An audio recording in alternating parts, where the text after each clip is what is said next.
عزیزان گرامی، جیسا کہ آپ جانتے ہیں کہ آج کے پروگرام کا موضوع ہے حق کو کیسے پہچانیں۔ وہ جماعت جو حق پر ہے اسے اس پرفتن دور میں آپ کیسے پہچانیں گے؟ بعض لوگ یہ سمجھتے ہیں کہ نماز، روزہ، حج، زکوٰۃ، اعمال صالحہ جو بھی کرے وہ مسلمان ہے، اور بہت زیادہ ڈیپ میں جانے کی ضرورت نہیں ہے، بہت زیادہ بحث و مباحثے میں پڑھنے کی ضرورت نہیں ہے، نماز پڑھو، روزہ رکھو، بس اللہ اللہ کرو، اسی میں نجات مل جائے گی۔ لیکن جب میں نے قرآن عظیم میں اس مسئلے کے حل کے لیے غور کیا اور رسول اکرم صلی اللہ علیہ وسلم کی حدیثوں پر میں نے غور کیا، تو جو بات میں نے سمجھی یا جو بات میرے سامنے آئی، آج میں وہی آپ کو جو ہے وہ بتانا چاہوں گا۔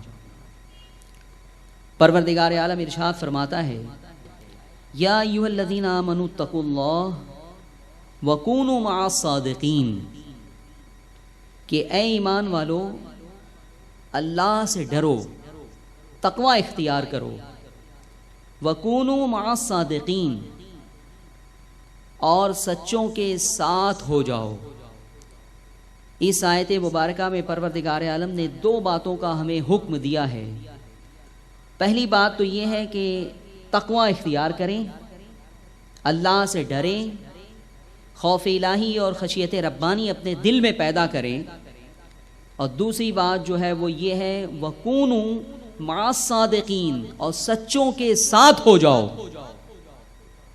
سچوں کے ساتھ ہو جانے کا بھی حکم پروردگار عالم نے دیا ہے کہ تم جس دور میں بھی ہو، جس زمانے میں بھی ہو، تمہاری دو ذمہ داری ہوگی صاحب ایمان ہونے کی حیثیت سے۔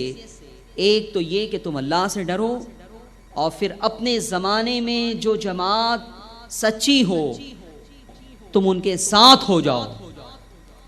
تو سچوں کے ساتھ ہو جانے کا پروردگار عالم نے حکم دیا ہے۔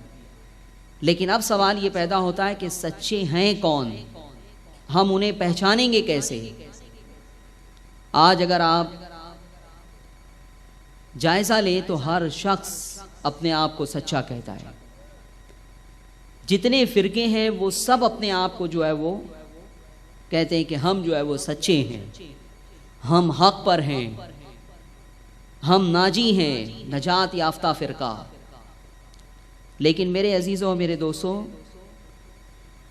سب سچے ہوں یہ بات بھی قرآن اور حدیث کی بنیاد پر جب ہم اس میں غور کرتے ہیں تو ہمیں یہ سمجھ میں آتا ہے کہ ایسا نہیں ہے کہ سب سچے ہوں۔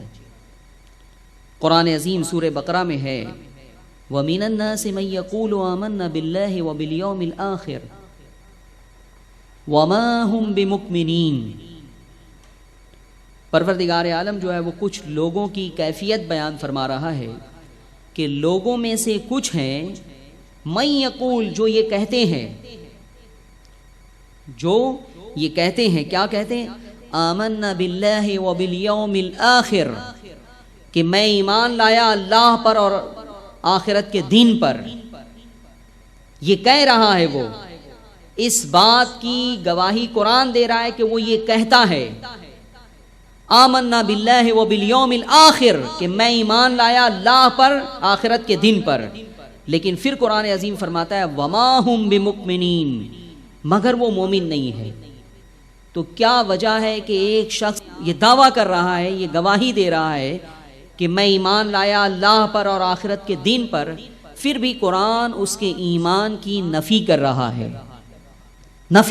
کہ وہ مومن نہیں ہے؟ پتہ یہ چلا کہ ایسے لوگ بھی ہو سکتے ہیں جو اس طرح کا کلمہ پڑھیں، اس طرح کی گواہی دیں، میں ایمان لایا، آمنا کہیں ہم ایمان لائے، لیکن اس کے باوجود وہ مومن نہیں ہو سکتے۔ یہ پاسبلٹی اس قرآن عظیم کی آیت سے ہمیں جو ہے وہ سمجھ میں آتی ہے۔ اور آقا علیہ الصلوۃ والسلام نے بھی اس کی وضاحت کر دی ہے۔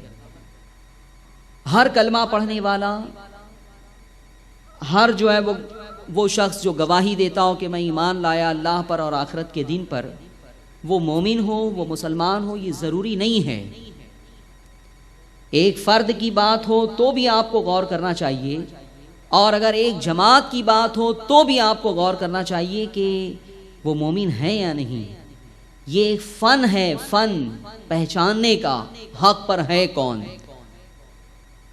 جس کے کچھ اصول میں آپ کو آج بتا دوں گا، جس کی بنیاد پر انشاءاللہ العزیز زندگی میں کبھی آپ پھر دھوکہ نہیں کھا سکیں گے۔ میرے عزیزوں اور میرے دوستوں، آقا علیہ الصلوۃ والسلام کے دور میں بھی ایسے لوگ تھے جو نماز پڑھتے تھے، روزہ رکھتے تھے، صحابہ کرام کی صفوں میں گھس کے جو ہے وہ نماز پڑھا کرتے تھے، وقت آنے پر بظاہر جو ہے وہ جہاد میں بھی شریک ہو جاتے تھے، لیکن پھر بھی قرآن عظیم نے جو ہے وہ ان کو مسلمان تسلیم نہیں کیا۔ اور ایک گروپ کے بارے میں قرآن عظیم میں تذکرہ ہے کہ وہ انہوں نے مسجد بنائی اور آقا علیہ الصلوۃ والسلام سے اس مسجد کے افتتاح کی گزارش کی کہ یا رسول اللہ ہم نے ایک مسجد بنائی ہے اور آپ چل کے اس کی اوپننگ کر دیں، اس کا افتتاح کر دیں۔ تو اس وقت آقا علیہ الصلوۃ والسلام سب کچھ سمجھ رہے تھے، لیکن خاموشی آپ نے اختیار کی اور فرمایا کہ ابھی تو میں ایک غزوے میں جا رہا ہوں، پھر آنے کے بعد دیکھیں گے۔ پھر کیا ہوا؟ جب اس مسجد کی اوپننگ کا وقت قریب آ گیا، غور کریں آپ، عہد نبوی میں مسجد بنا رہے ہیں، کون؟ کافر اور مشرک نہیں، اپنے آپ کو مسلمان کہنے والے، لیکن پھر پروردگار عالم نے جو ہے پوری حقیقت بیان کر دی۔ تو پروردگار عالم نے کیا فرمایا؟ والذین اتخذوا مسجدا ضرارا وکفرا وتفریقا بین المؤمنین وارصادا لمن حارب اللہ ورسولہ من قبل وليحلفن ان اردنا الا الحسنى واللہ یشہد انہم لکاذبون۔ ترجمہ اس آیت پاک کا ہے، اور وہ لوگ جنہوں نے ایک مسجد بنائی، کفر پھیلائیں اور مسلمانوں میں پھوٹ ڈالیں، اور وہ قسم کھا کر یقین دلائیں گے کہ مسجد کی تعمیر سے ان کا مقصد بھلائی کے سوا کچھ نہیں ہے، اور اللہ گواہی دیتا ہے کہ وہ جھوٹے ہیں۔ پھر اس کے بعد پروردگار عالم نے فرمایا کہ تم ہرگز اس مسجد میں کھڑے نہ ہونا۔